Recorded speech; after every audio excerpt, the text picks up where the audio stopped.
What is going on, Sports Wars? We're here. We're live. And it's football Sunday, technically. Still preseason.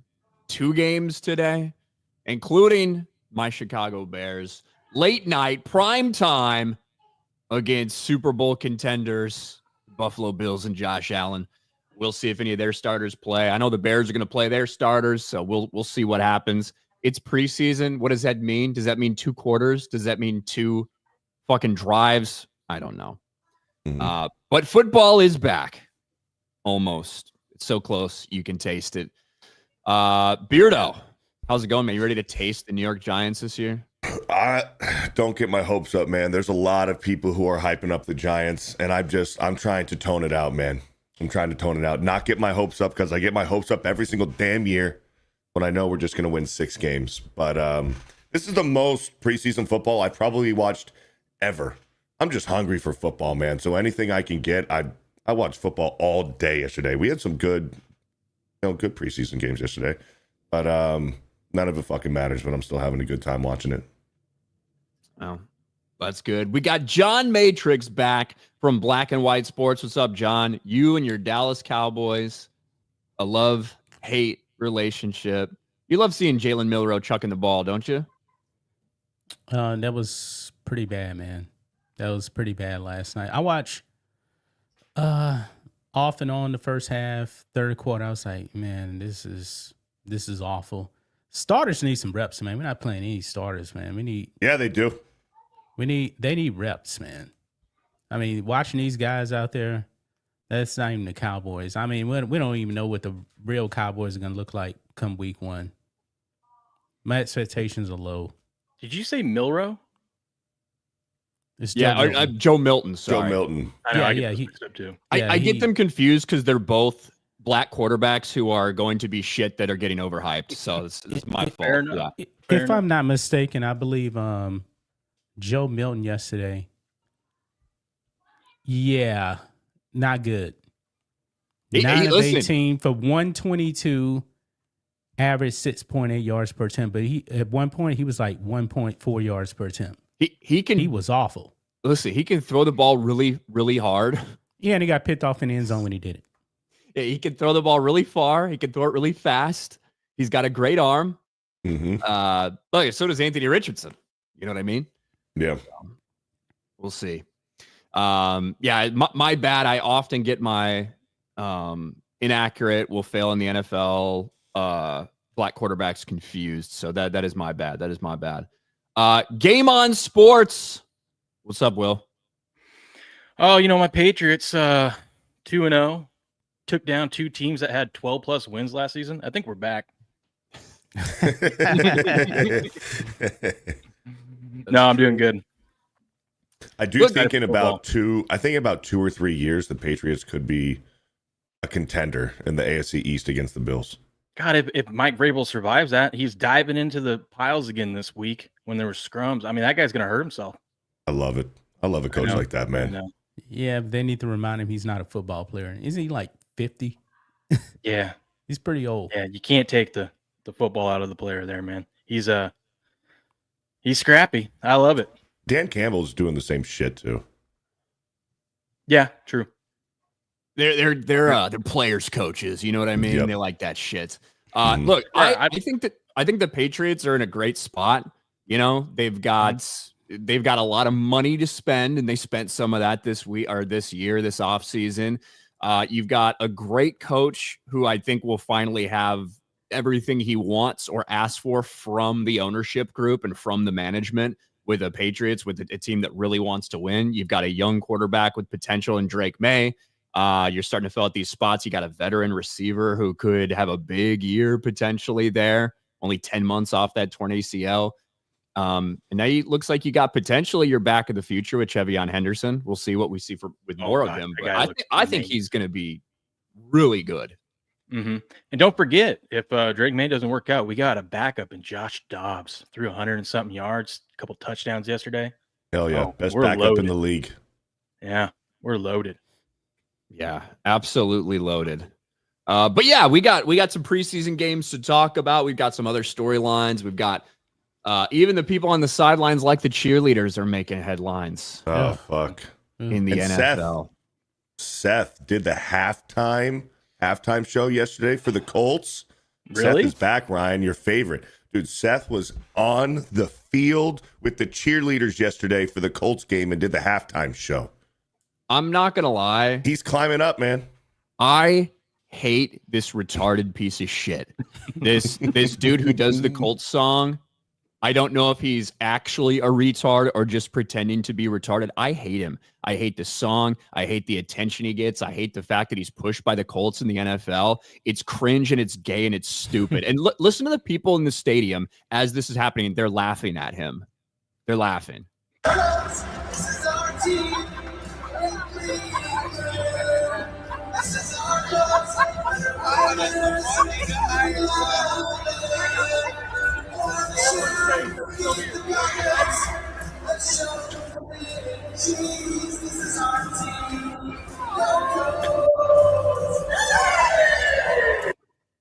That last part always gets me. They 10 out of really 10. put him on the field. 10 out of 10, man. Dude, well, the thing is, how many people there, that's the first time they've seen this guy? And they're like, is this real? Mm-hmm. They're like, They were laughing at him. Look, they were laughing at him, and rightfully so. Look, obviously, it's blown up on social media. Most people think it's just retarded, but the ownership's like, yeah, this is good. We're going to capture this social media event. I haven't lived in Indiana in a long time. Obviously, when I did, I was surrounded by a lot of Colts fans, a lot of Bears fans as well. I don't know how they feel about this. I guess that they all think it's fucking stupid. I would hope so. The Colts fans aren't letting me down. Look at these people that are sitting there like, what is this shit? Like, what is this absolute dog shit? I hate this guy so much. I despise him. Yeah, look at all those empty seats. They're like, halftime, Seth is on the field. Time to go take a shit and get a beer. Is that supposed to be like a gospel choir in the background? Yes. Yes. What Yes. the? Oh, God. Because he's doing it to a worship song. But this is what I mean. Like, Oh, yeah. this It is a guy worship is, song. I sincerely believe he's pretending to be retarded. I don't know. But if you scroll down, there's the video of the Colts cheerleaders on a call with him, inviting him to do it. And he is full tismed out, dude. You can, I don't know. I don't know how you fake that unless he's the best fake autistic person ever. You don't think it would be easy to fake being retarded? I mean, I do it every Tuesday. Yeah. Like, look, if you were retarded, even if you were retarded, you wouldn't post this as your banner and you wouldn't post this as your profile. Like, you wouldn't. It's too far. He has gone too far. It's fake. He's not really retarded. He's faking being retarded. It pisses me off. Someone needs to expose this motherfucker. Man, I don't get all the hate, man. I hate this dude. I think he's awesome.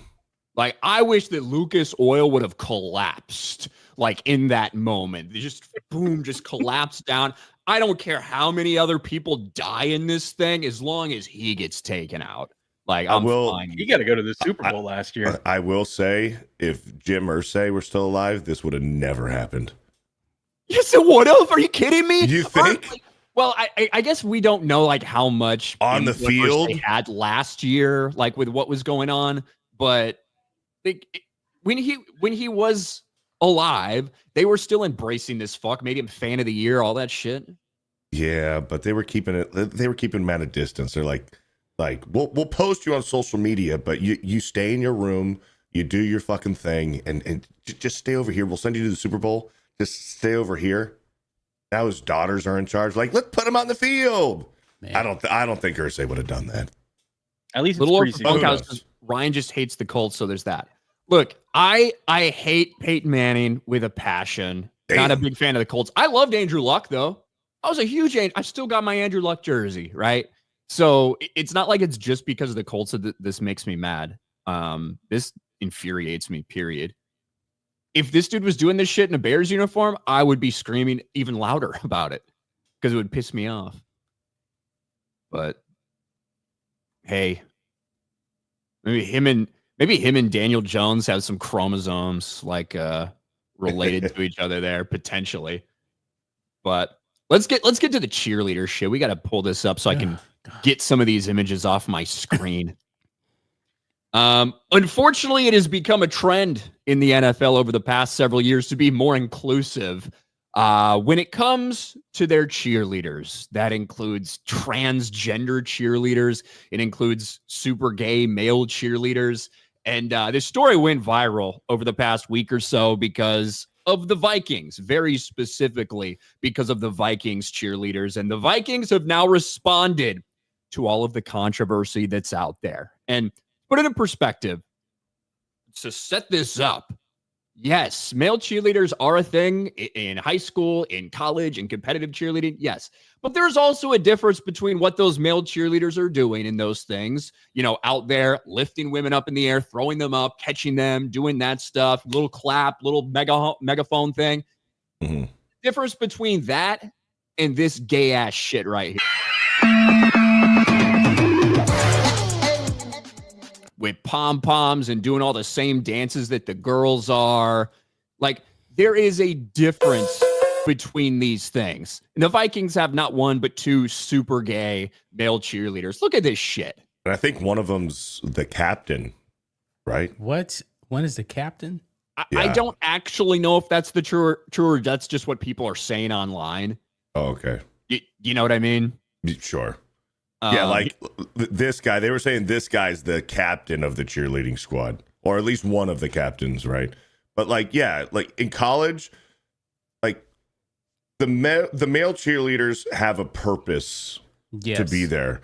Like they're there to hold up the females. Correct. These, like, they don't have fucking pom-poms. This is just straight up flamboyant gay. Yeah. Yeah, and they're not the only team, too. I mean, the Rams have... Dude, the Carolina Panthers have a fucking transgendered fucking cheerleader, and holy smokes, dude! Yeah, the Patriots have a couple. The Patriots have a couple male cheerleaders, and they finally were showing them off this year. And I'm like, I'm done. And I was proud of myself. I got called homophobic. That's why I'm glad that the New York Giants don't have cheerleaders in general, because I don't want this shit at all. I'd rather have no cheerleaders than have one gay male cheerleader. Well, we know that Jerry Jones wouldn't put up with this with the Cowboys. Yeah, and Ryan's right. It's not the fact that there's a male cheerleader on there. It's how they're showing them off and highlighting them and putting them in the hype video for the season. It's like your main target audience is males, and we want to see hot women in short shorts out there shaking it, not some flaming douche out there. I think just get rid of cheerleaders in general. Yeah. Probably. Although a buddy of mine in college was a cheerleader because and he was straight as hell, but he's like, they gave me a scholarship to go out there and just hold hot women up. I'm like, okay.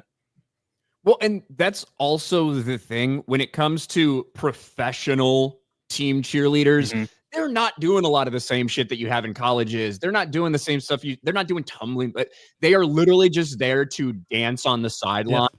Move around a little bit, wave their pom-poms, and look hot. That's the only reason cheerleaders exist in professional sports. Yep. Right? That's it. And when you have, and I don't know, the Saints have male cheerleaders. Here's a picture of, they're holding up the women. I don't know if they're doing the same dances as the women are, right? But it all depends on how they're used. 12 NFL teams have male cheerleaders in some capacity. Right? Baltimore Ravens. Now, this guy looks like he's probably holding people up. I'm going to be honest with you, right? This doesn't look like he's shaking pom-poms. All of them look like they're there just to lift the women up, to do like a stunt or something. This dude looks like he's taking loads in the ass, right? He just does. Oh, he is in LA. Yeah. Oh, man. But the Vikings have responded. While many fans may be seeing male cheerleaders for the first time at Vikings games, male cheerleaders have been a part of previous Vikings teams and have long been associated with collegiate and professional cheerleading. We support all our cheerleaders and are proud of the role they play as ambassadors of the organization. The team took heavy criticism after posting a video on social media debuting the 2025 cheer squad in which male cheerleader Louis Kahn was featured front and center. The team was further buffeted when a second man who goes by the name Blaze Sheik took to his own social media to announce that he too had been put in the Vikings cheerleaders. Again, more of the Vikings. In 2025, approximately 1/3 of NFL teams have male cheerleaders. Every member of the Minnesota Vikings cheerleaders program has an impressive dance background and went through the same rigorous audition process. Individuals were selected because of their talent, passion for dance, and dedicated to elevating the game day experience. Your fans, every NFL franchise, every one of them, doesn't matter which one, every one of them overwhelmingly has no desire to see gay dudes shaking pom-poms and pretending to be women out there. No. Like, that's just the truth. Nope. Nobody likes that shit, man. That's gay as fuck. Nobody wants what the Vikings have done, though. It's just, that's on another level, man. I mean, no man is supposed to have pom-poms. No man is supposed to stop emasculating yourself. That's embarrassing, man. The Vikings should be ashamed of themselves for doing that. They should They're be. proud I of mean, themselves. they caught a lot of shit. ACDC fan UK. I was going to say ACDC Fanic. Fanook. Fanook, yeah. I was going to say something like that. Monica McClown, the ultimate salary thief, hashtag DEI hire.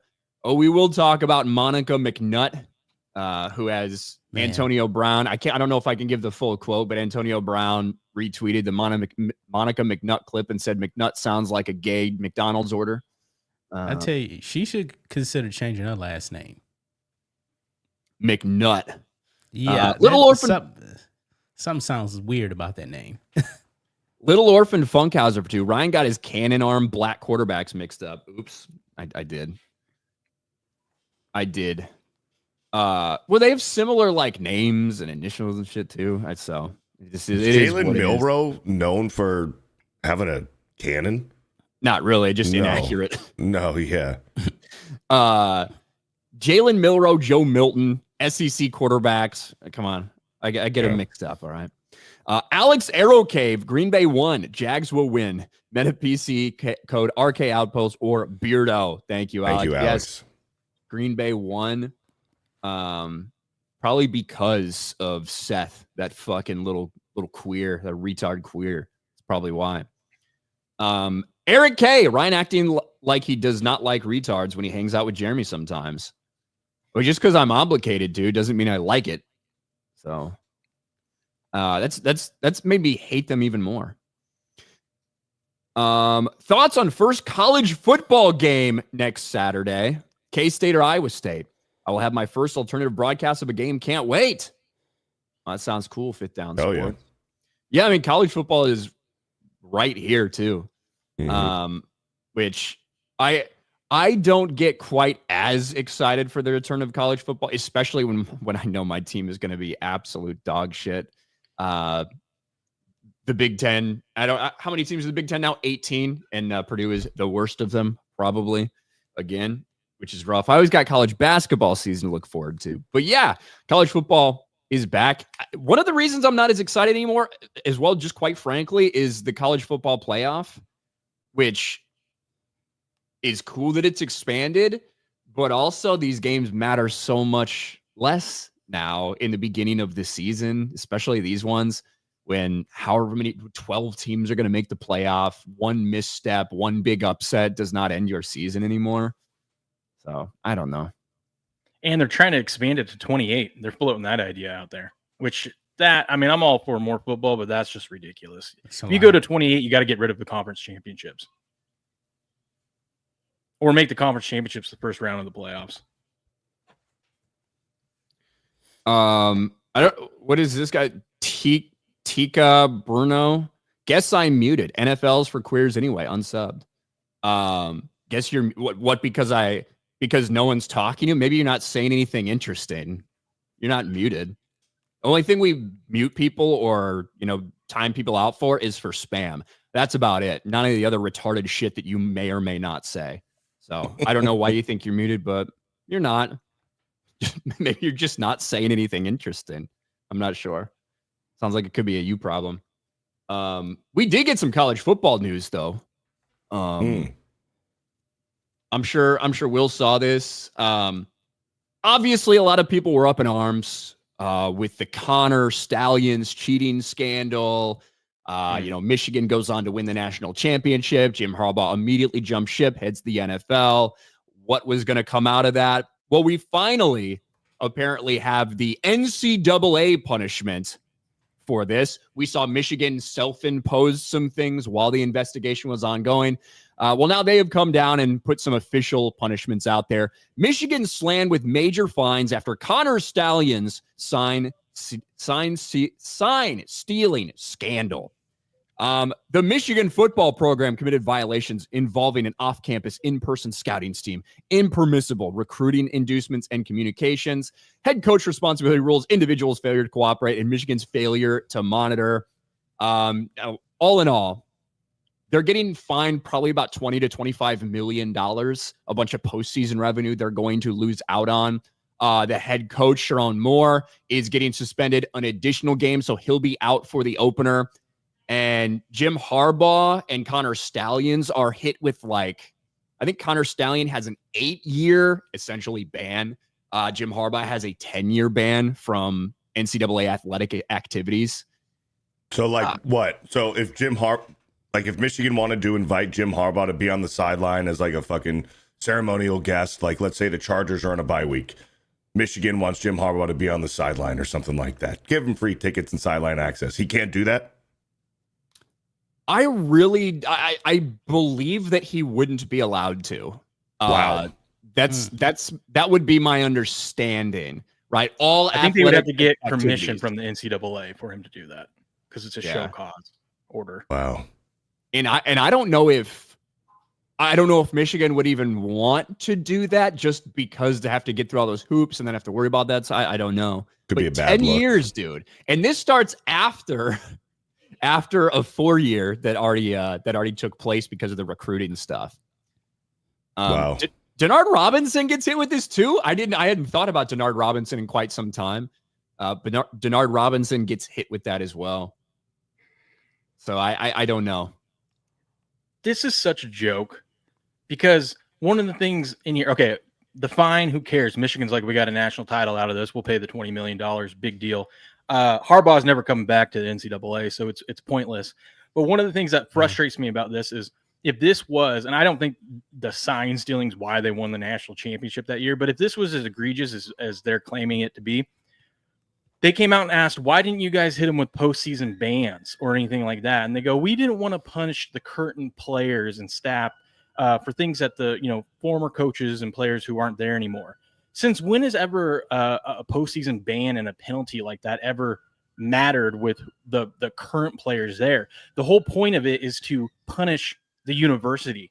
You hit them with a postseason ban because then all their star players are going to leave. No one's going to want to come sign with them, and it does more damage to the university itself. But they are like, no, we just care about the current players, and we don't want to do that. It's I've never seen that happen before. Them actually worry about the current players and their.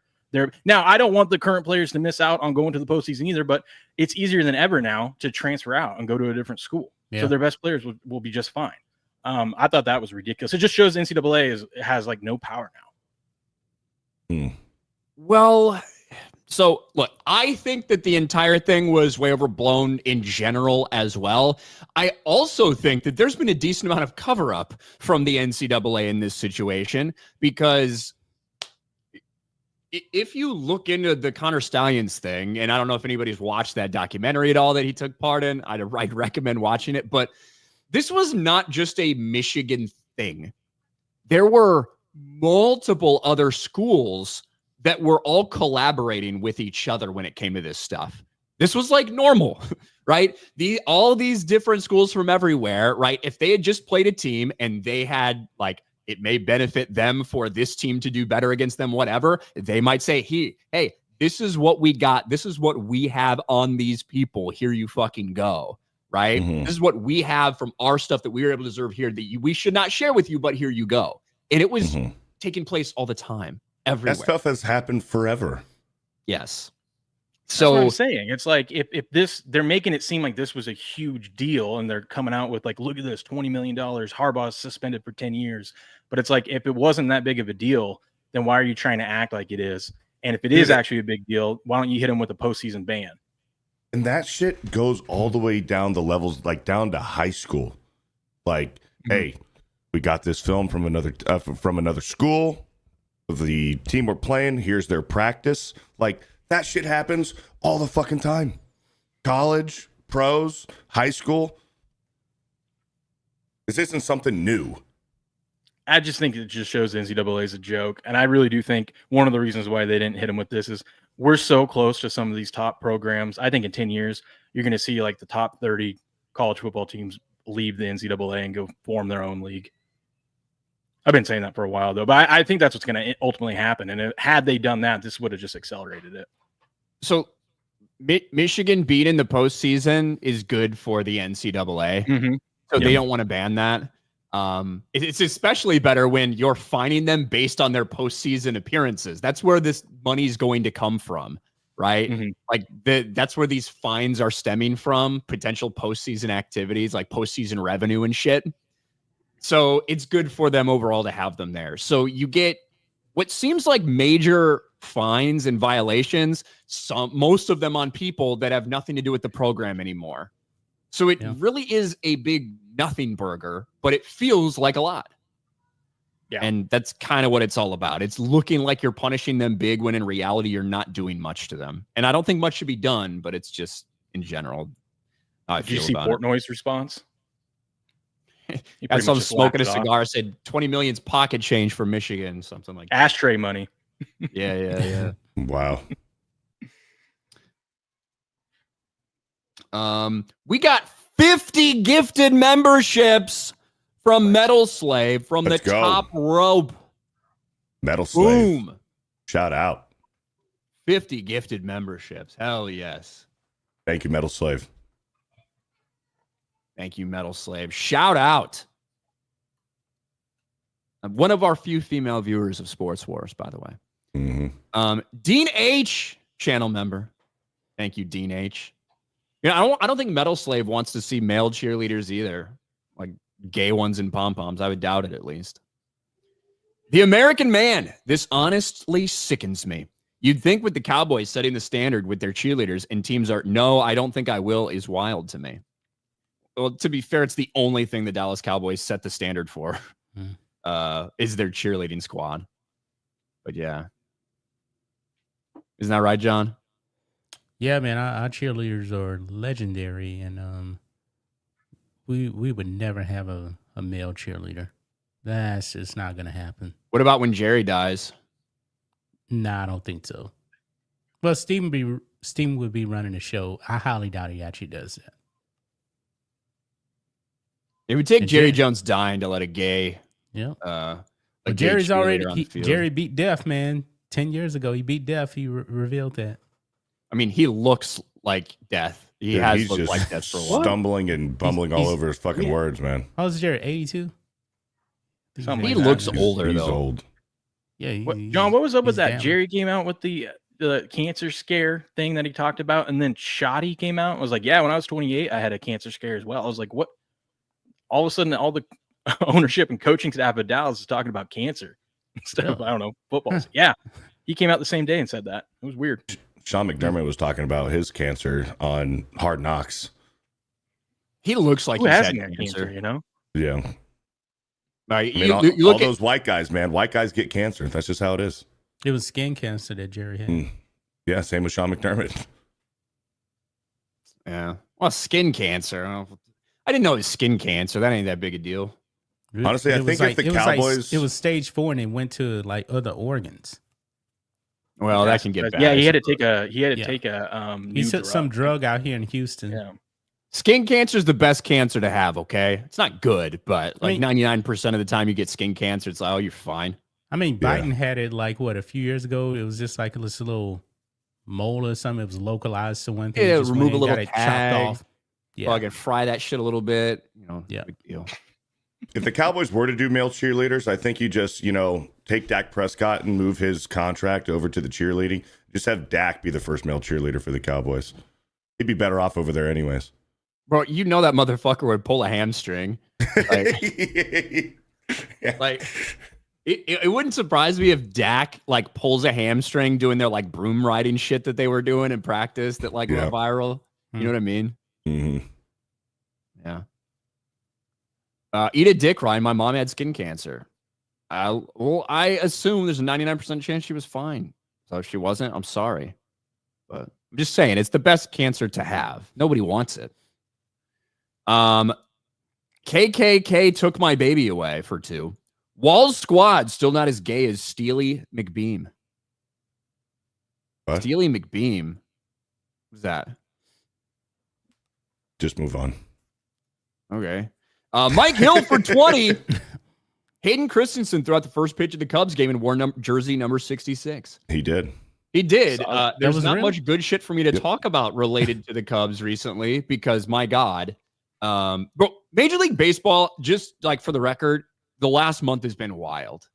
If you look at the standings, like middle of July compared to middle of August, I think like 4 or 5 divisions have flipped and have different leaders. The Mets have been slumping. The Yankees have been slumping. The Dodgers, everyone's been the slumping, Cubs. Really. Like it's fucking crazy. The Milwaukee Brewers can't lose. They've won like 14 or 15 straight games. 14 in a row and $100 better, which I love how they post this because no one ever does this, but $100 better would have won if you just rolled it over. It would be up $157,000 on this 14 game win streak. Yeah, the Mariners also took the division lead for a day, and then they fell off just a little bit because they won like 8 in a row.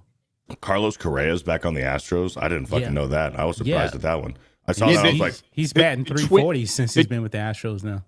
The Twins gave him away. Yeah, literally gave him away just to not have him on their payroll. Yep, that's we crazy. put him at third base instead of shortstop. Yeah. But that did happen. Hayden Christensen did throw out the first pitch, and he sung the 7th inning stretch, as we always see. But there was a little bit of a, little bit of a surprise there. You see Hayden Christensen, Anakin Skywalker himself. But this was also the same day that they had a big air show going on in Chicago. Yes. And it interrupted things a little bit. We'll put that out there. Watch this. And a 1, and a 2, and a 3.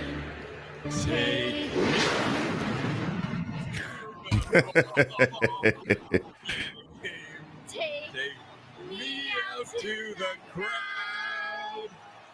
Buy me some peanuts and crack. Now, obviously a little bit tough to get back on when you can't even hear shit that just roars over. First of all, look at this fuck in the bleachers, man. What an unfortunate moment. Fucking belly out, not shirt off, just like belly out, shirt rolled up a little bit, hands on your belt. What is this guy doing over here in the bleachers? He's cooling off, man. It's a hot day. You got to go all in, right? If you're going to do that, just take the shirt off, man. Yeah. You just want some tan really stomach. That looks really weird, but that's not bad. You can do that. Yeah. But that's acceptable. Bro, look at this shit. This is the Cubs dugout when this happened. Watch this. Cubs baseball brought to you by Motorola. Now that announcer played it off like a pro. This is very scary. Yeah. Look, here's the view from it. Look how fast this thing is going, bro. Buck. It is low and flying. Yep. Which is cool. Must have been Maverick in there. That's what it felt like, bro. Like, holy shit. Just got Tom Cruise waving. Yep.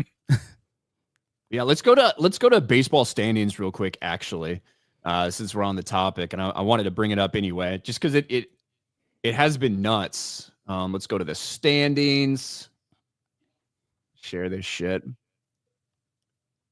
So things have completely flipped on their heads. The Blue Jays right now have a really sizable lead in the AL East. The Yankees have fallen down the middle of the pack in the AL East right now.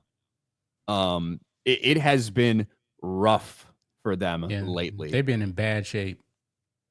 Your Astros still on top, hanging on against the Seattle Mariners there. We lost the lead though for a day. Yeah, you had a big lead at one point. Tigers are still hanging really solid in the AL Central, but this shit has been flipped on its head.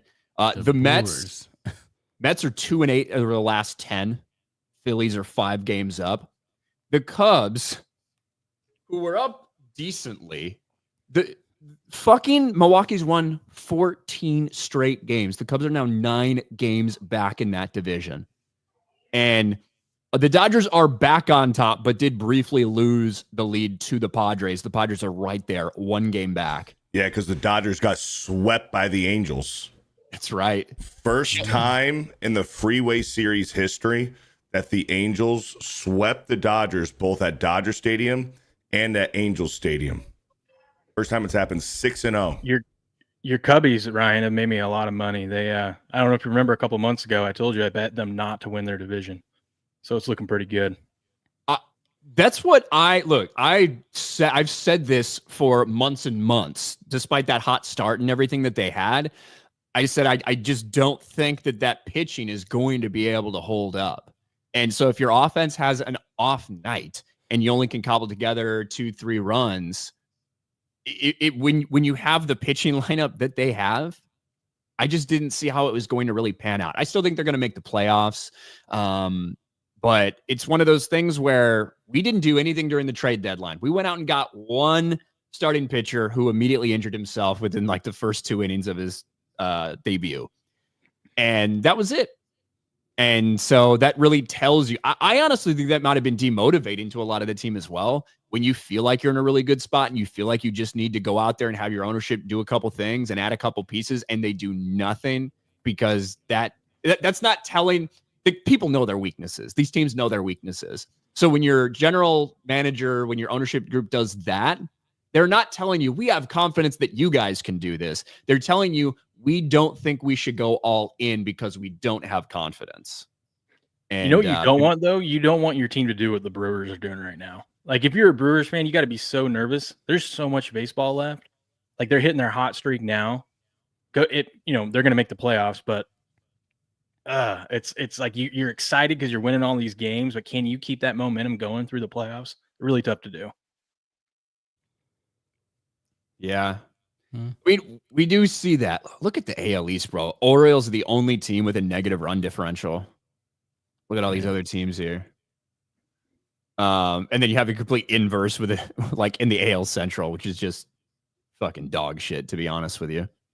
I can't believe it seems like the Mariners might actually finally do it this year. I mean, they made great trades at the deadline to get some more bats. Obviously, they already have great pitching. It's going to be very interesting to see how that comes down the finish. I doubt it. It's going to be tight, but I think the Astros are still going to come out on top in that division.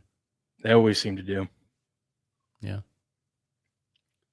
Well, the other thing that's obviously funny is the teams that did kind of go all in, and the Yankees went out to get this like superstar bullpen that has just not paid off for them. You know what I mean? So, yeah. And I just realized how much Aaron Judge has really cooled off, man. His average now is down to like 330, which is great. But he was smoking hot for a while. Well, he was also hurt, and he was sidelined for that decent amount of time as well. You know? Yeah. All right, let's catch back up with some of these. Chris Curran spoke with a Bucks rep at training camp, and they must have noted the displeasure of the gay cheerleaders and are going to make a stunt team with them. Good. That's what they should be doing. That's what male cheerleaders are for. Tank for a buck. These teams have fruit booty cheerleaders. Meanwhile, we have one at quarterback. The Bears are doomed, Ryan. Look, I'm looking forward to seeing the game tonight and finally seeing the starters. Had a real good joint practice with the Buffalo Bills, which it's training camp, it's practice, it's whatever. The Bears' biggest problem right now is left tackle. They have a 4-man competition for left tackle right now. which is concerning going into your second preseason game. And that inconsistencies led to a lot of pre-snap penalties for them, like false starts and things like that. I'm liking what I'm seeing. I'm liking what I'm hearing out of Bears camp so far. I'm looking forward to actually seeing some real game action. And even though I don't care about any other preseason action, I will care about it because it's my team. And they're also saying that Caleb Williams is having a hard time picking up the Ben Johnson offense, which I am shocked by. That Ben Johnson, as smart as he is, doesn't try to just simplify things in the beginning. But I mean, that's just I'm not going to lie. Out there. We'll see. I'm not going to lie. There's a ton of just fake bullshit clickbait stuff out there about the Bears this year. Could be like infinite. So, like, to put it in perspective, the Bills joint practice, the headlines coming out of that were Caleb Williams continues to struggle. Keep in mind, Josh Allen threw 3 picks in that joint practice. Caleb Williams threw none. I think he had around a 70% completion percentage in the practice, multiple touchdowns, great plays, all that stuff. What was struggling was the left tackle position as they were rotating people in, and they did continue to have some pre-snap penalties specifically from that left tackle spot that they're trying to fix. And the headline that comes out is Caleb Williams struggles continue, which is nuts. Everything that I've looked and listened to, it seems to be coming along okay. I think what Ben Johnson did was we are going to throw everything at him, right? We're going to throw everything at him more than he can handle. And we're going to peel back. We're going to find the things that work, find the things that don't. And I think that's the process.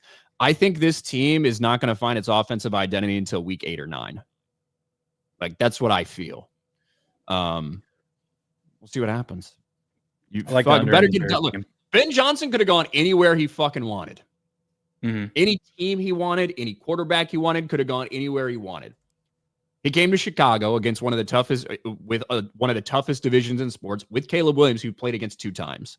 So I think he feels good about it, and we'll see. But it is the most popular thing you could do in NFL media. One of them is just say, "Yeah, Caleb Williams, he just doesn't look any good." All these young quarterbacks can't live up to Shadur Sanders, bar that he set. So, my God, bro. Also, the Chicago market, man. As far as reporters, and it's tough. It's tough to play in Chicago. It's tough to play in New York, like those big market teams, especially when you got a new quarterback in there, rookie quarterback. They're going to fucking light you on fire. The thing hasn't really been from local Chicago media. It's been from the national media. Like it's been from the people who saw the one clip of him like missing the net and didn't see the fucking 5 clips of him hitting it 5 times in a row, including one that like hits a ball boy who's standing behind the net straight in the fucking face and knocks his hat off. Right. It's from the national media. And that's just going to be the case. Right. I obviously pay way more attention to my team than I pay to the Patriots. So Will's probably going to have seen a lot more Patriot shit than I have.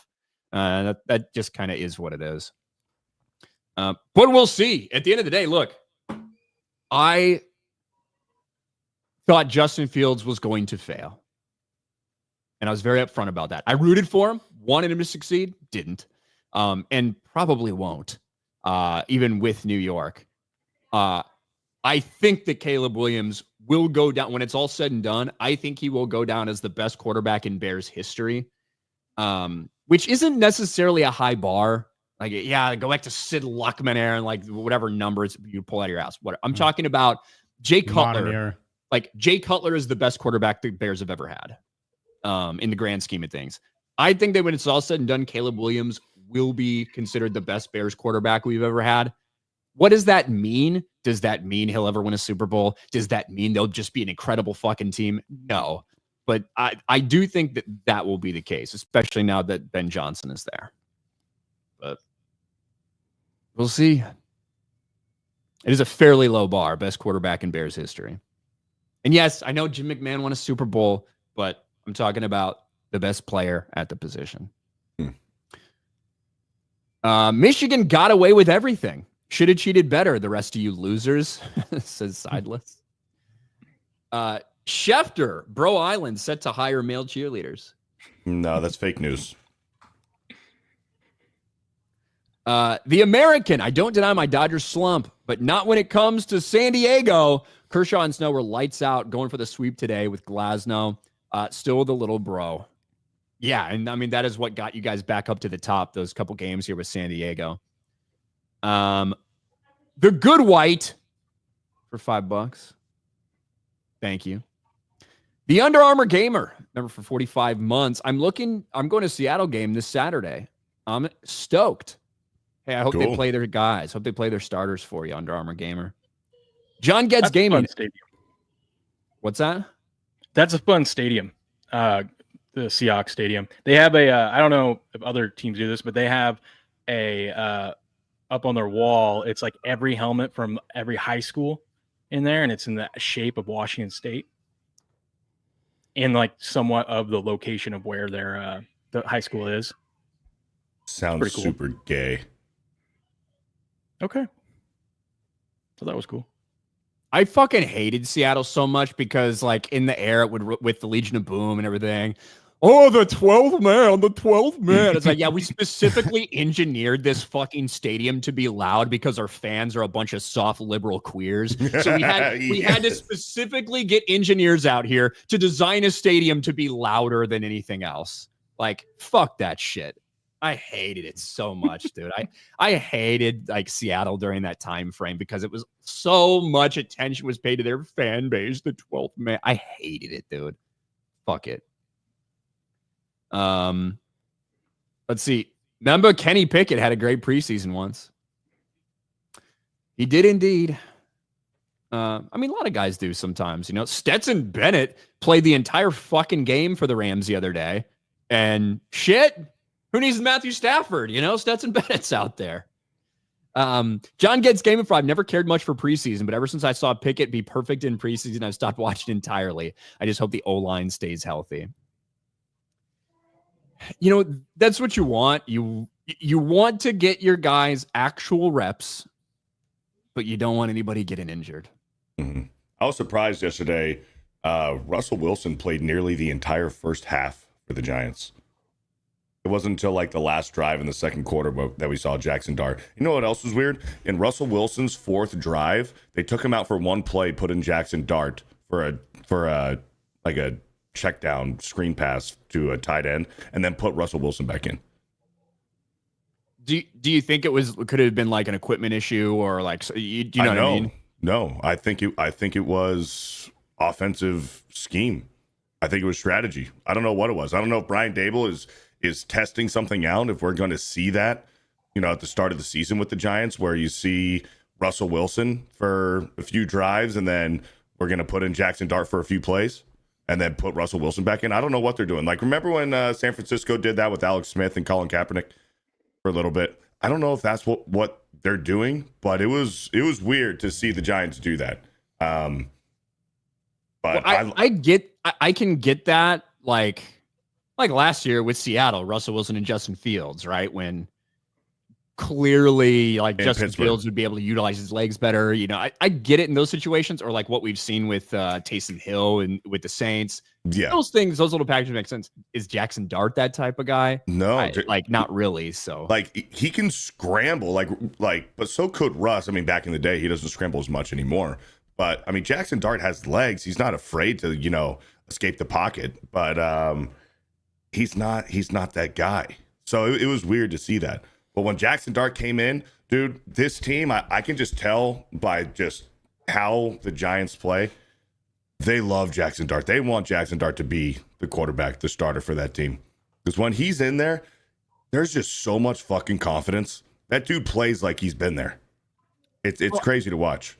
I think that I think that is like a hopeful for the future thing. Whereas I don't know if there's anybody who truly believes that with either of them on the team this year that they'll do much. But it does feel like if Jackson Dart is in there, you're working towards the future. Whereas if Russell Wilson's in there, you're just kind of staving off the inevitable, like, you know, 5-win season and like do this whole thing over again. Whereas you can like make progress with Jackson Dart and get excited about shit. Are you really going to get excited about Russell Wilson, who's on a 1-year deal and won't be back there next year? Right. Probably and Dable's already said Russ is going to start the season. He's the starter. But I think it's only a matter of time before they put Jackson Dart in. And at that point, it's like, well, what are you doing? Are you trying to win? or you just, like you said, delaying the inevitable. Yeah, I mean, we'll see. Brad says Lane Kiffin quarterbacks always fail. I think Lane Till Kiffin's they a don't. great. He's Till a they great don't. head coach.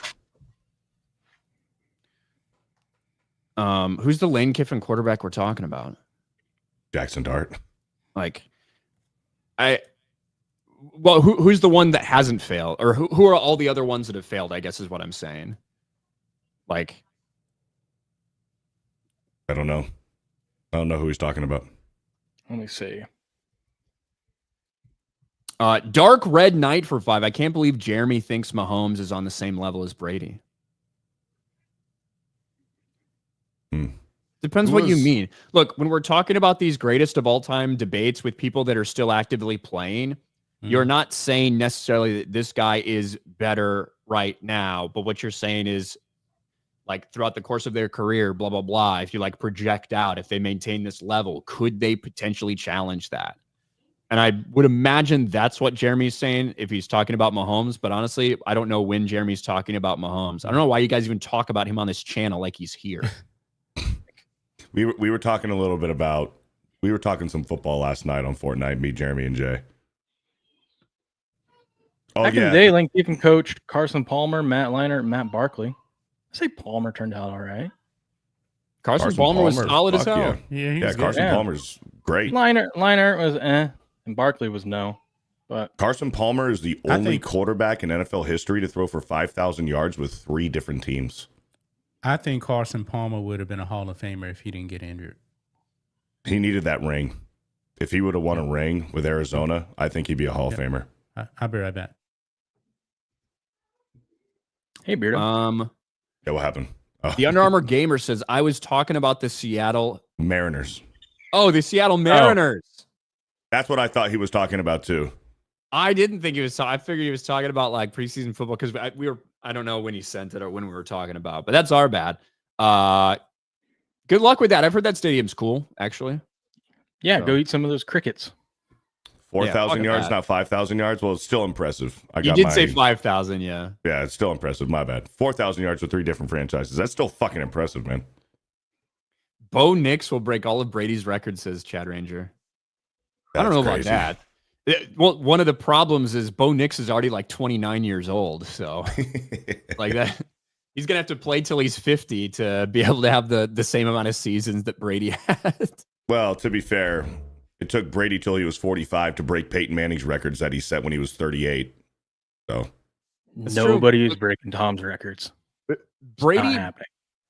Oh, I don't know, dude. I think like this league is so close to turning into flag football, like that. If anyone's going to, I just don't think guys as much money as they make can play long enough now. I don't think they want to. Mahomes so I mean, you would have are the guys in the league that could do it. Yeah, but I mean, if Burrow can barely stay healthy while he's young. Wait till he gets older. Yeah. One of the other things is you need consistent long postseason runs to add to those totals and stuff like that. Mm-hmm. So it all plays a part. All plays a part in that shit. Eli Manning owns Brady. It's true, he does. True reality fitness. We got to talk about ESPN. Yeah. Oh yeah.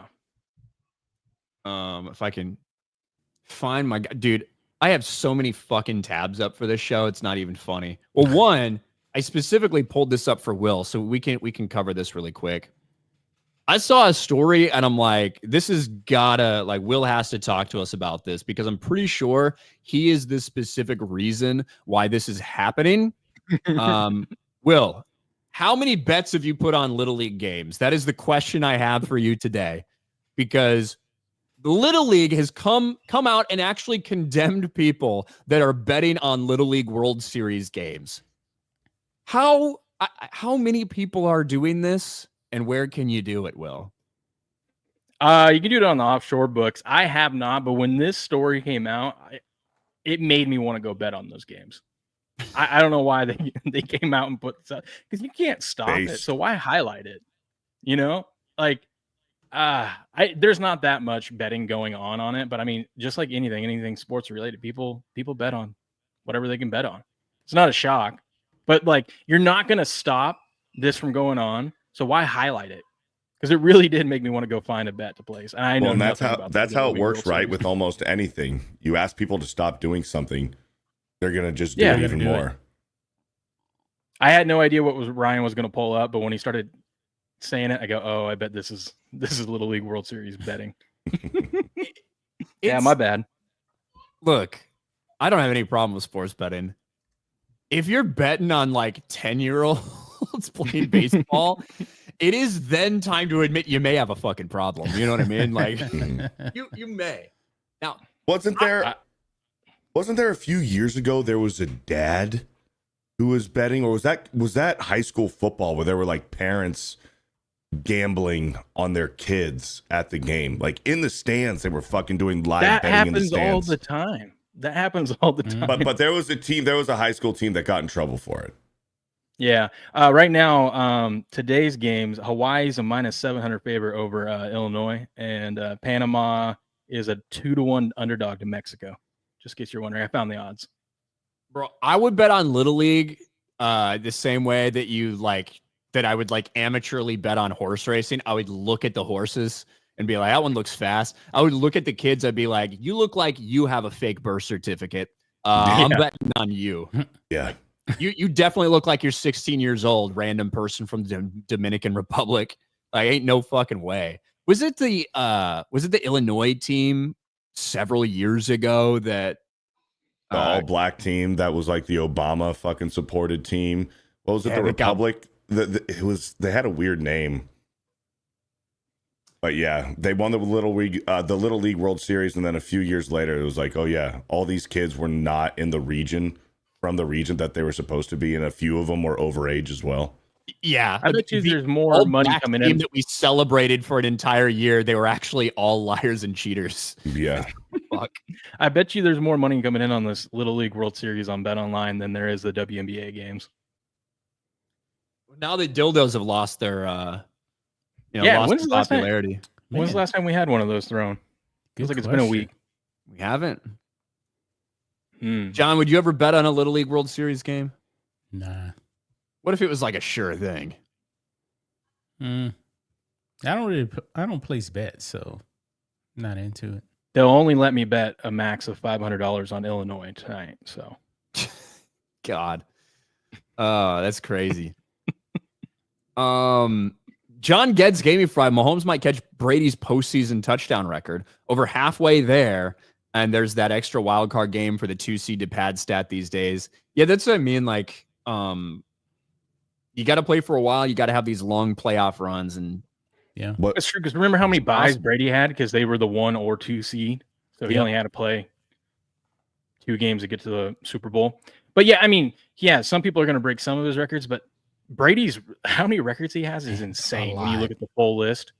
It's stupid. I saw someone put together every single Super Bowl game, and it's like an 18-hour long video of Tom Brady in the Super Bowl. Yeah, just nuts. And then really, Mahomes would have to make it to many more Super Bowls to even get those records. Yeah, and when you got $500 million in the bank, you're looking at 38 years old. Do you think you want to keep playing after that? Yeah, probably not. This is how long Brady played. When he came into the league wasn't even a passing league. When he came in. And the defense too. Yeah, defense was actually allowed to play football. Yeah. It was Jackie Robinson West was that Little League team. Jackie Robinson West. That's right. Jackie Robinson West out of Chicago. Another thing real quick about preseason football, what I'm appreciating watching is the refs are actually letting them play. Like I've seen some blatant penalties, like some like pass interference and stuff like in that Giants game specifically. Like there was some physical DB play. Yeah. They're letting them play. And I know, like, it's because it's preseason, so the refs want these games to go by quicker. We don't need a fucking 4-hour preseason game, but they're actually letting them play. And the product is actually kind of good, even though we're watching second and third stringers. But it's fun to watch these guys fucking play. They're being physical because they're not throwing flags. But I know sure as shit once week 1 comes around, you're going to be getting flags everywhere. But they always set the tone in week 1 for whatever new rule they want to enforce. Yep. But I'm appreciating the not a lot of flags, man. They're letting them play. And in preseason, my guess would be that they are letting more go now than they will when we actually get there. But it sounds to me because I've seen that too. I do think that there's probably more of a focus on letting DBs get more physical. And one of the reasons they do this and they overcall this way is or undercall, whichever it may be, is to allow both sides to adjust to that shit. So to let wide receivers adjust to the idea that if you thought this contact was illegal before, it's not. We may not call that. And even let it go a little further so that they have that in their heads. Well, I hope that's the case. Also, a lot of these guys are trying to make a team.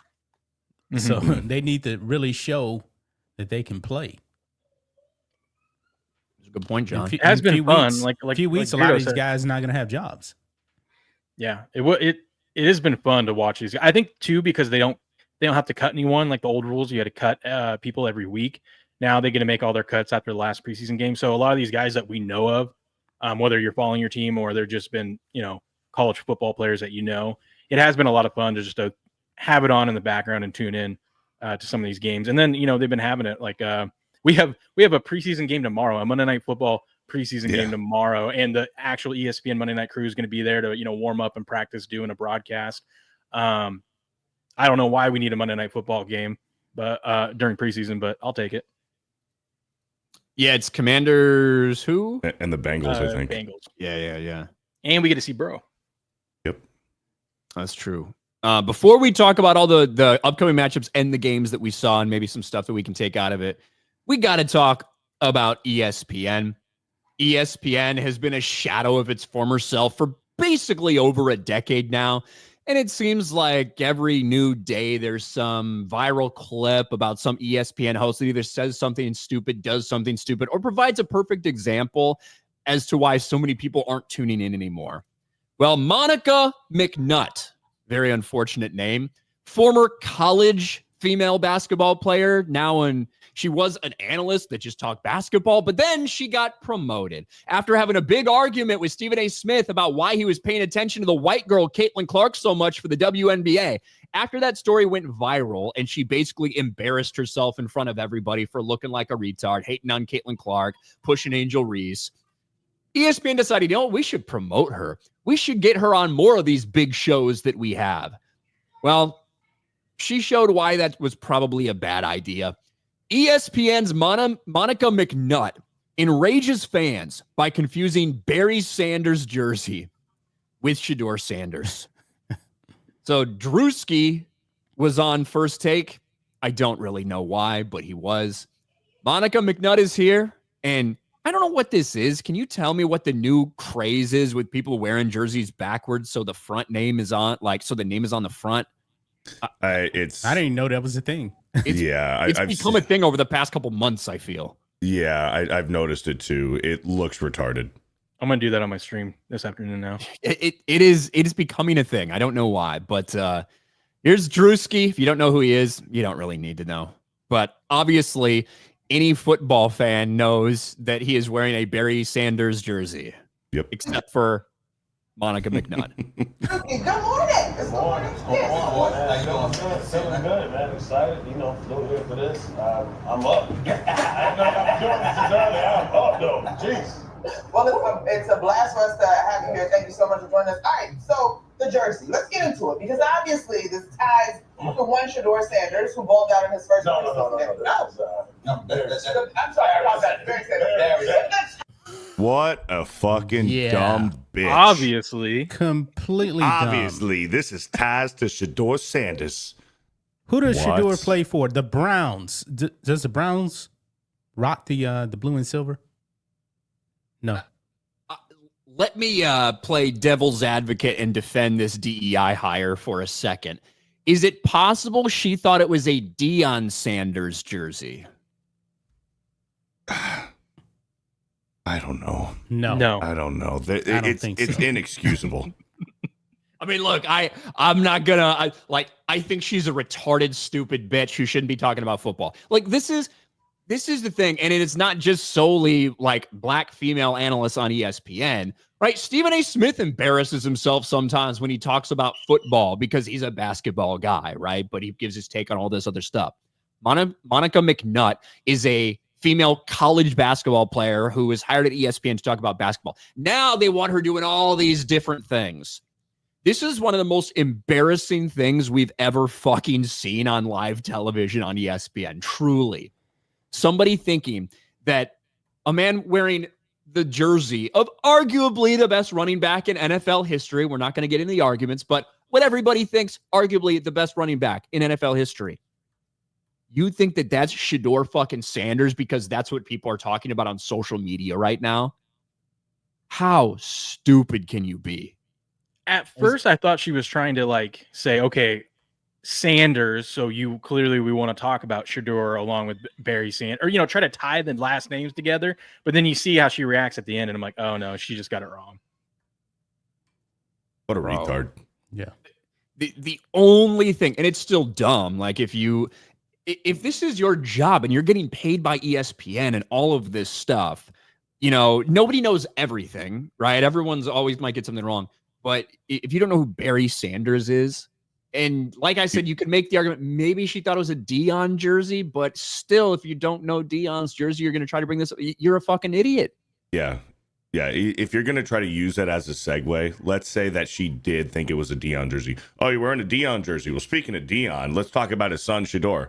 That's a fucking shitty segue as well. Stephen A. had to have been loving it. Stephen A. was probably laughing so hard. I really want to see his reaction after that. If you don't know who Barry Sanders is, you shouldn't be working at ESPN. Yes. But hey, congratulations. I saw this from Outkick. ESPN host not knowing Barry Sanders should end DEI for good. Somehow, some way, I don't think it will. This is someone who went viral for arguing with Stephen A. Smith about women's basketball and got destroyed for it and then got promoted to this position. So that's crazy. Congratulations. Did Stephen A. have any kind of reaction to that, or he just played cool? I've just seen these clips. So I haven't seen the full segment. You know what I mean? So I don't know what we saw from to be honest, he probably was like trying to not to roll his eyes and like. I was about to say, to be fair, Stephen A. Smith probably thought that was a Shedeur Sanders jersey too. Maybe. I see you have a half amputated foot. That's tied to Deion Sanders. I don't know. Drewski does look like he could get diabetes pretty soon, so who knows? Yeah. ESPN losing the UFC is a disaster for them, says D's Webos. We have a new champ. Like, it's going to be interesting to see how it works. Look, I think that ESPN made a very good deal for themselves and for the NFL with the NFL thing they have. The NFL is the biggest dog. They just are. I don't know if there was enough money left over after that deal to give a competitive offer to UFC. Now, UFC also is going to completely shift its entire strategy. Well, maybe not them, but the people who now control the rights to it with Paramount. Now you're not getting any of that pay-per-view money. Now it's all just going to be ad money. How is that going to change things? Is UFC going to be worth $1.1 billion per year for the next 7 years? Is that going to work out well for Paramount? I do think so. But I wanted to ask you about that. Yeah. So Paramount has something like 7 million, let's just say 7 million subscribers, right, to their Paramount Plus. It's way more than that. Is it that? I heard it was like 7 million is how many they have. And like ESPN. No, it's probably closer to 60, 70 million, somewhere in that realm. Okay. Paramount Plus. Yeah. Really? Okay. Which is like, I mean, Netflix has like 300 million. Disney Plus has like 150 million. So in the grand scheme of things, it's smaller, certainly. Well, okay, let's say they bring in 10 million new subscribers, though. That to me seems like a win. But even if you have like YouTube TV or satellite or whatever, and you have CBS, you're also going to be able to watch the fights just on CBS, not just Paramount Plus. Right. So here's the problem, because like with the pay-per-views, you don't have commercials. It's just nonstop. Like you'll get some ads in between, like, you know, brought to you by fucking Modelo or Bud Light, whatever. Like now that this isn't a pay-per-view and it's going to be nationally broadcast for free as long as you have Paramount Plus or CBS, are we going to get like full-blown fucking commercials during these big events? Because that would fucking suck. Yeah, but I mean, they can't really do it during the fight. Like you're still going to see the fight. I think what you're going to see is like in between matches and stuff like that is, you know how they do the little picture you'll still see the event in the small screen and you'll have that's what they'll do. I think that's what you're going to get. That's what I'm afraid is you're going to get the fight in a smaller picture. It'll be picture in picture up top, and then you're going to have the bigger screen down below, which is going to be the commercial, and then they'll cut back to the bigger fight. Not going to do it while they're fighting, though. They're not going to do it during the fights. No, they might do it during the smaller fights. I don't know. I think there's a chance that in between rounds, every once in a while, they might do that as you're looking at the corner, right, and run an ad. That you only have 1 minute to do that, so it's not exactly. So I mean, you get your 30-second ad in there. I'm sure that would also be really. You could sell it for a lot of money, probably too. But personally. I'm not going to have any problem with ignoring random ads that are in there instead of ignoring the same fucking UFC promos over and over and over and over and over again watching fights. I fucking can't stand that shit. It's like, why are you advertising this to me? I've seen it 30 times. I've seen this hype up for this next UFC 30 fucking times. Yeah. Sometimes they advertise us for the fight you're watching. You've already paid for it. So I don't care too much about that. I'm just excited because like last night I wanted to watch that fight, but I was looking at the card and I'm like, maybe the Michael Venom Page fight's the other one I want, but I'm like, I don't want to spend the money to watch this full card or invest time into it. I just want to tune in for the main event. So I'm excited for that because like I would have been watching last night the championship fight, the main event. Plus, watch a lot more fights. I can tell you that. Yep. Yeah. And ESPN's been dropping the ball on the quality of the broadcast too. Like what me and Will were watching, we were watching a pay-per-view a few weeks ago, and it took them like a fucking hour and a half just to get the voices synced up. Like it kept falling out of sync. And like everyone else was saying in the chat when we were watching on locals, they're like, yeah, I'm watching the pay-per-view on my own. Same problem for me. And it wasn't until like the second to last fight, they finally fixed their fucking broadcast. And we're paying $90 to watch this bullshit. And ESPN can't even get their shit right. Yeah. Yeah, and then we get Lloyd Scorpio 77 million subs on Paramount Plus. Yeah, so yeah. I just googled it. Maybe that's why I got mixed up. Maybe I thought 7 instead of 7.7 or something. Yeah, I thought it was right around that area, which is on the low end for streaming services, right? When compared to some of the bigger ones that are out there. If they get that up to 90, then that's a win. I think. I think it could be. I think it's going to pay off really well for both UFC and Paramount for sure. When it comes to ESPN, yeah, is it a loss that they don't have it? It is. I think it's probably offset by the gain with all the NFL connections.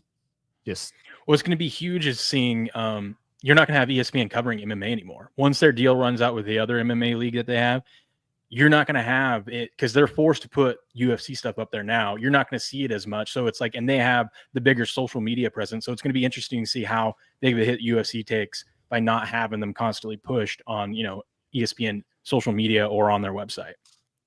That's an interesting point. Yeah. That's an interesting point.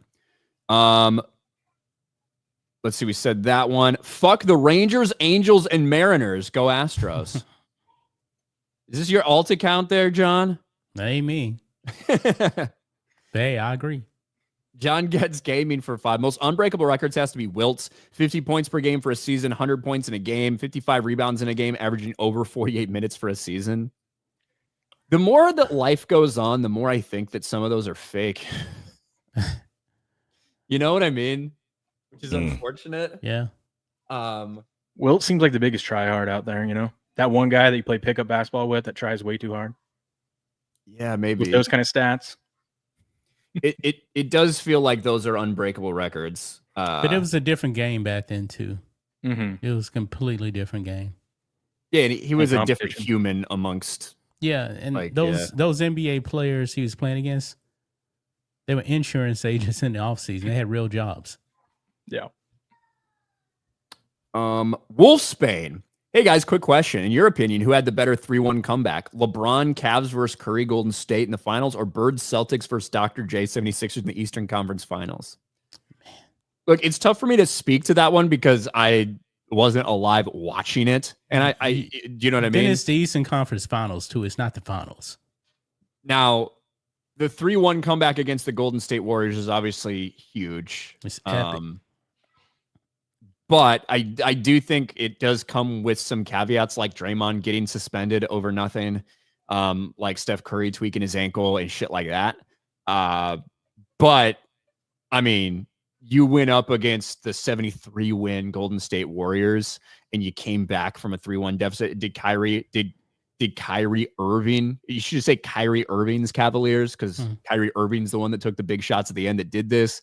But I think that's the more impressive one for me, just because I've never watched all the games from Bird versus Dr. J. Yeah. But also you got to remember that Warriors team, man, they had some cracks before they even got to the finals. Didn't Kevin Durant, OKC, weren't they up 3-1 on that Warriors team? Yep. And they blew it. Yeah. Ryan, weren't the Cubs down 3-1 to the Indians in 2016? Oh, they were. That's the most impressive 3-1 comeback I've ever personally That's what seen. I was about to say. But if I'm just comparing those two, how about this? Yeah. 2004 Red Sox and Yankees. Yankees up 3-0 on them and came back. I think the Angels were also down 3-0 to the San Francisco Giants in 2002, and the Angels won 4 straight. Brady never got down 3-0 I believe, or 3-1. I believe so. He got down 28-3 and came back. Now he blew a 21-3 lead in the AFC Championship. We don't talk about that. Yeah. Bearded sports psych for 5. Yes, Barry Sanders, the best linebacker since Joe Montana. Monica McNutt. BD Gilroy, today's allowance for Ryan being an advocate. Oh, thank you. I think that's Net Stealer. Thank you. Appreciate it. Let's look at what we got going on in the NFL. I gotta go, guys. I got something I gotta do here. Oh, no problem, John. Where can people find you? John. Well, Black and White Sports, of course. You know where to find me. So there you go. Thanks, John. Appreciate it. Have a good day. All right. Later, John. There we go. Let's talk a little preseason week 2. And if anything stands out from any of these games. And look, we have had. It's tough. It used to be we had a pretty good idea of how long and when starters would play in preseason. When we had 4 NFL games, we kind of had a good understanding. Most teams played by similar rules. It's all over the place now. Yep. It's completely all over the place. But, Titans, Falcons, everyone wonder about what Cam Ward is going to do or not do. Struggled a little bit, at least from like the stuff that I had seen. You guys have anything out of that one? Michael Penix, he sat out of this one, right? So it was Kirk Cousins. Yeah. No, Cousins. I don't think Cousins played, did he? Cousins didn't play? No, I think they sat them both. They don't want to risk Cousins getting hurt. Okay. I don't think I didn't watch this game. Cousins to play. All I saw was that Penix was out. I didn't realize that Kirk Cousins was out as well. Yeah. This is one that I didn't get to catch. Speaking of Michael Penix, there was an interesting... That graphic? Yeah. I got it somewhere. I can't fucking find it. I got so many goddamn things open. Oh, yeah. Speaking of Michael Penix Jr., you knew that this was going to happen. It's probably happened a million times in his life, if we're being honest. But Michael Penix Jr., quarterback for the Atlanta Falcons, there was a little bit of a typing error, a mistake in his name that has been going a little bit viral. Michael Penis Jr., quarterback for the Atlanta Falcons.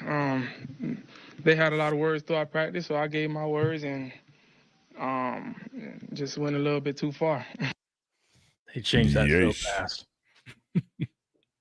I want to know the motherfucker that like typed that. You know what I mean? Do you think it was done on purpose, or do you think it was a genuine mistake? I don't know. The S and the X are very close on the keyboard. Yeah. So I'm going to say that it was an accident. It would be funny if it was on purpose, but I'm going to say it was an accident. Maybe it was an autocorrect. Yeah. You know what I mean? That'd be hilarious. Like, I wonder if somebody's going to get fired for it. That's the real question. But what are you going to do? Not that big of a deal. Yeah. Penis. Harmless. Whatever. Just something funny. Could be worse. Chiefs, Seahawks. Chiefs did not play their starters that I saw at all. I know Sam Darnold had like one drive maybe or something. But again, I wasn't looking for too much out of this one.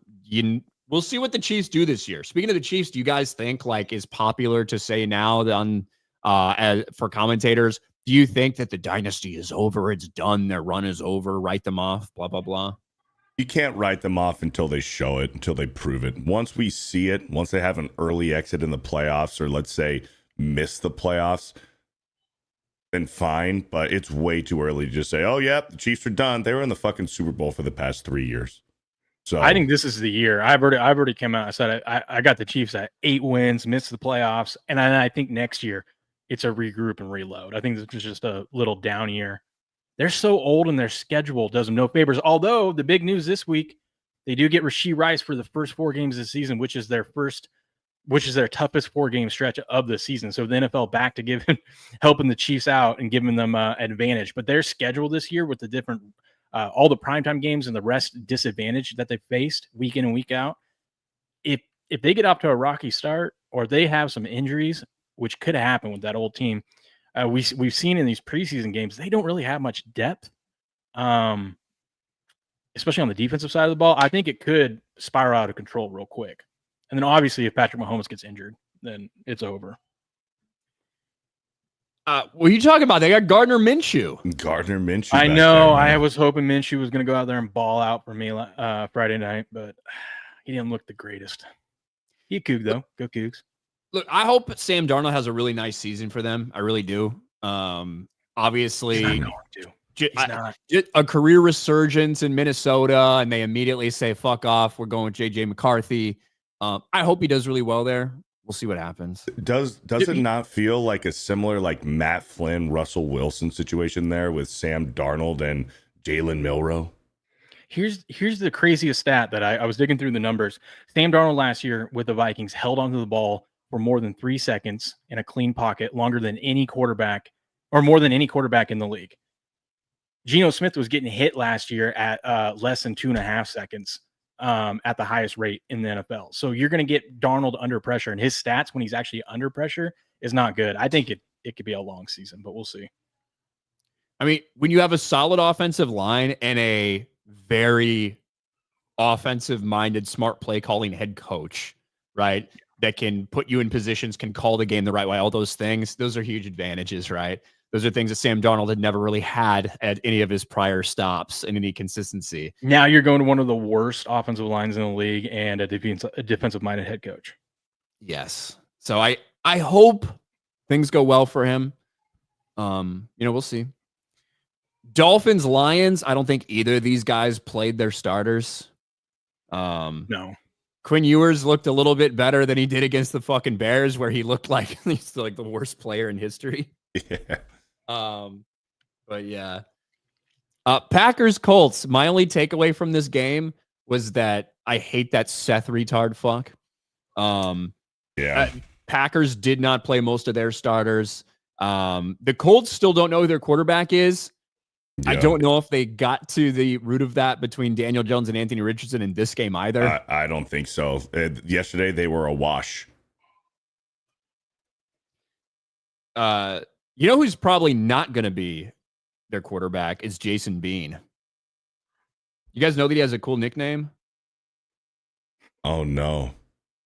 I'm allowed to say it. I'm Mexican. Are they calling him Beaner? Yes. Let's go. And by they, I mean like one person did, and somebody is gonna get upset about it. You know, I think I bookmarked this shit. Let me find it. I thought I had it pulled up, but I guess not. I guess not. Here it is. It's probably not going to be the quarterback for them, but I like the nickname personally. I think they should stick with this. I think it's fun. Let's go to work here. Go to work.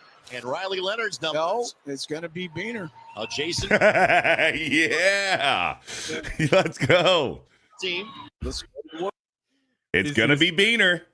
See this guy. Someone please tell the analyst in Indy that Beaner is not the nickname to go with for Jason. Go Bean. fuck yourself, Peter, you fat bitch. Beaner's an awesome fucking nickname, dude. Let's go. Yeah. If your name's Bean, like, why not? Hell yeah. I don't see anything wrong with that. Even if he was just a Mexican guy, I think it would be perfectly fine. No reason to get upset over it. No. Yeah, that's ridiculous to get upset over that. Browns. Oh, sorry. Patriots, Vikings. You guys had a huge win in the game. Yeah. We're underdogs. We went out there, dominated. How did Drake May look? I think he only play like, I don't know. I didn't see the he played like game. one series or something. I think he played one. Henderson looked good again. And then that guy, Chisholm there, he had himself today. He's trying to make the roster and he might.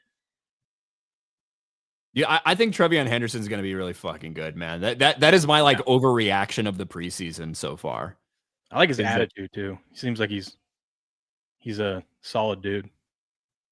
Browns, Eagles, Dylan Gabriel threw a pick. Yeah, pick 6. Oh my God. Did you see the Eagles? Was it the Eagles quarterback who threw it was Warren Sharp retweeted it. It was like the most preseason thing ever. The ball gets snapped up above his head. He catches it, tries to make a play, throws it, gets hit as he throws. And then the Browns player picked it off. Was that not the Dylan Gabriel pick? It is hard to put that one on him too much. I don't know if you guys saw this. Like, so I did. I watched it. That was one of the ones like it's tough to see. Like when you there was a shot of it where it's actually zoomed in on the DB and the receiver. That's a physical play that they let go. That's one of the ones I was talking about. Like in last year in the regular season, I think that would have been called pass interference on the defense. But I also think that there is somebody ran the wrong fucking route here. You have 1, 2, 3 of these guys all in like the same spot where this fucking ball's going. And I wish I had the angle. I saw it around on Twitter. But you have 86, 88 right here, who's like out there with his hands forward. He feels his own player. And as the ball's coming, he goes like this. He goes like that. The ball goes right where his hands were, right into the fucking DB's arms. Mm-hmm. So that is an unfortunate one. All I'm going to say is Shedeur would have completed that pass. Oh, Shedeur 100%. Everybody would have ran the right way for Shedeur. Like, no doubt about it. He would have had command of his offense. Bro, you could see, watch him go with like this with his arms at the end. Yeah. He probably thought it was his own teammate. There was something that happened there. Obviously, they fucking ran into each other. I do have to head out though, guys. Thanks for having me. Yeah, you got anything last things in the NFL? I like the under in the Bears game tonight. Other than that, no. Preseason, not as much scoring this week compared to week 1, but still fun. Ashton Genty got his first TD. Yeah, he looked good. Way better than the first few carries he got last week. The Niners ended up, they looked dead to rights, and they ended up kicking a 59-yard field goal to win it. There was a little scare with Genty yesterday. Banged up his shoulder. He had to go into the blue tent, but then came back out there, and he's still running people over. Scored a touchdown. Oh, yeah, he's fine. He got a little stinger. But all right. Yep. Thanks, Will. Check out Game On Sports, everybody. See you guys later. Catch you later, man. See ya. Some other ones that I just kind of looked at. We got Cooper Rush returning to Dallas. Yeah. Destroyed Dallas. Just absolutely destroyed them. Stetson Bennett played this entire fucking game for the Rams. Good for him. Is this like some of his first NFL action since Georgia? Because remember, like his rookie and sophomore year, he was out with like alcoholism problems. Yeah, he's basically just a drunk out because of drunkenness. Yeah. There was something going on. He had to like step away from the team for a while. You're right. Mm-hmm. Because you got. So Stafford is dinged up, and they're worried about him potentially being there or not for the regular season. And then you got Garoppolo as the backup and Stetson Bennett as the third.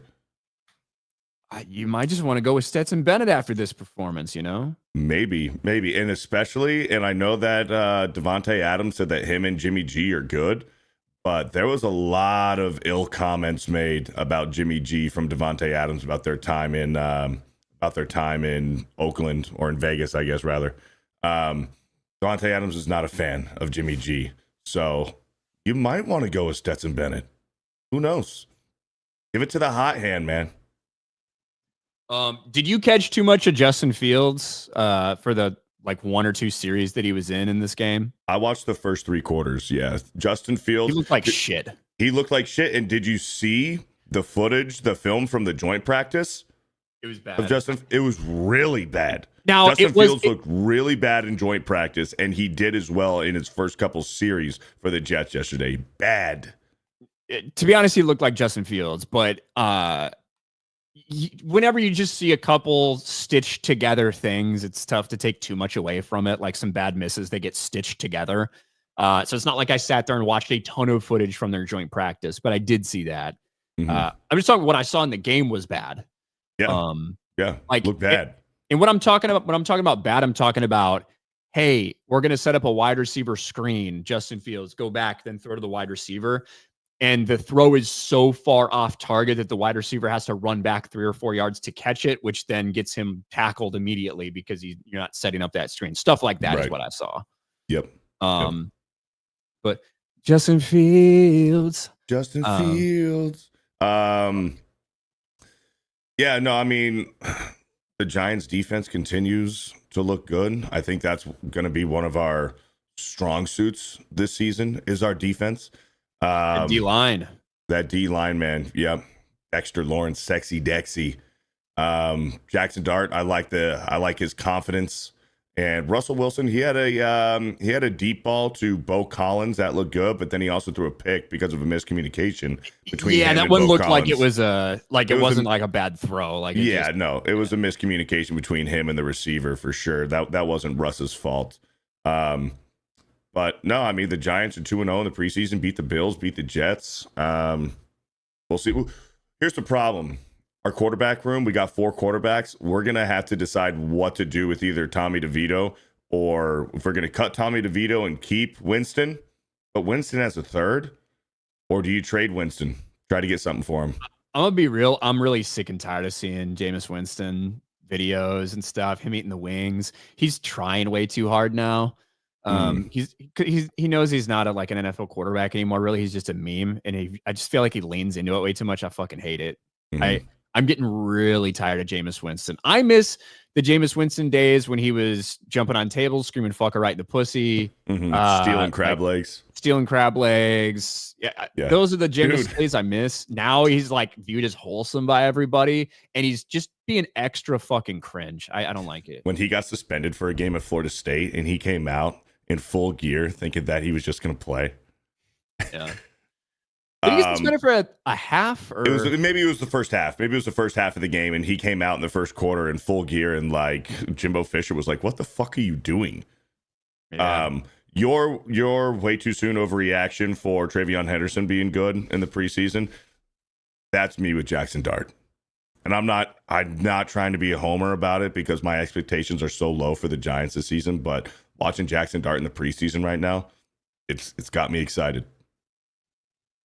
Bro, the NFL bots are out of this world, bro. Dude, there's been 20 of them this stream. Shout out to Eric K for trying to keep the chat as clean as possible from the bots. My God. The other 2 games I really didn't get to watch too much of, to be honest. Bucks and Steelers, Cardinals, Broncos. I did not get to watch too many of those. I don't think the Broncos or the Cardinals played their starters. As far as Bucks, Steelers go, I don't think those guys played their starters either. So, Teddy Bridgewater was the most notable thing that I saw coming out of the Bucks. Bridgewater, and also the Bucks, that wide receiver who landed on his fucking neck. Oh yeah, that was scary looking. Apparently he's okay, and that happens, man. It's weird. Do you remember Bijan Robinson at Texas, and he had that fucking hard hit. His body fucking folded like a pretzel, and he was fine. These things happen, you know. Yeah. Then every once in a while, you have a Johnny Knox situation. I don't know if you remember that one. Johnny Knox, Bears wide receiver. Oh yes, I do remember that. Yeah. He got folded in half, but it was the wrong way. He got folded in half like the back of his head touched his asshole. Forcefully. That was yesterday with the Bucs receiver and Bijan Robinson at Texas. Broncos had a hit like that too. Yeah.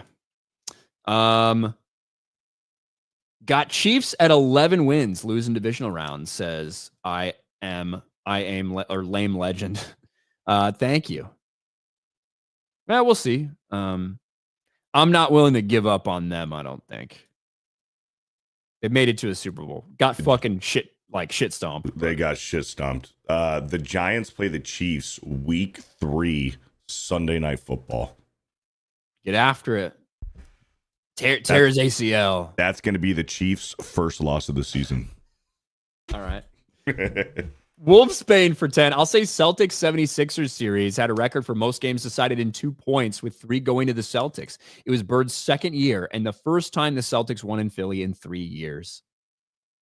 My dad was a huge Celtics fan when I was growing up. I don't know why or how. He just he liked basketball and he liked the Bird. He liked the Bird rivalry and stuff. Also, Bird did go to Indiana State, and my dad, they used to live down in that area, to be honest with you. That actually might be why. Now that I think about that, why was he such a big Larry Bird fan? But yeah, so I saw a lot of Larry highlights and stuff like that when I was growing up, but I didn't get to watch too many of those games. I'm not that old, only a little old. Eric K for $1 on Rumble says, not even recognizing that was a Lions jersey was just as bad. Talking about Monica McNutt. Thank you. The refs won't let the Chiefs lose. Man, if only we saw them get blown out in the fucking biggest moment in history. Yeah. Refs didn't get the memo. They were so bad they couldn't cheat. That's what was happening. They were cheating, but they were just too bad. That's how good the Eagles are. Beardo, what do you got going on, man? Nothing much, man. I'm just gonna chill. We got a game that just fired up right now, right? We have Jacksonville, somebody, right? Yeah, Jacksonville and Saints is on right now. So I'll flip that on. I'm gonna barbecue something up today, and I don't know. I might fire up a gaming stream later. We'll see. That's about it. There you go. Oh, and then also I'll make an announcement real quick if I can. This season, Thursday Night Football over on Geeks and Gamers Locals, we will be doing watch parties for Thursday Night Football over there. So stay tuned for that. What's the game? All of them, every Thursday. Well, okay. I thought you were advertising this one coming up. No. So week one throughout the regular season, we'll be doing Thursday Night Football watch parties every single week. There we go. I like it. Yeah. Hell yeah. Bum bum ba-da-dum bum. Well, I don't know what Thursday is because it's fucking Amazon or whatever. All right. John Getz Gaming, Sixers on the losing end of many great series, including when Magic played all 5 positions and dropped over 40, filling in for Kareem in the finals. Guess that was against the Sixers, huh? And then Dom H right at the end, who's in misery because his Yankees suck, gives 10 Sports Wars memberships. Hell yeah. Thank you, Dom. Shout out to our man, Dom, who's still hanging on that hope for the Yankees. John Getz Gaming, don't put the white guy on me, Larry Legend. Bro, Larry had some great lines, man. Competitive as hell. Better than LeBron James. All right. That's all we got. We'll talk to you guys next week. Thanks for being here. Bye, everybody. Later.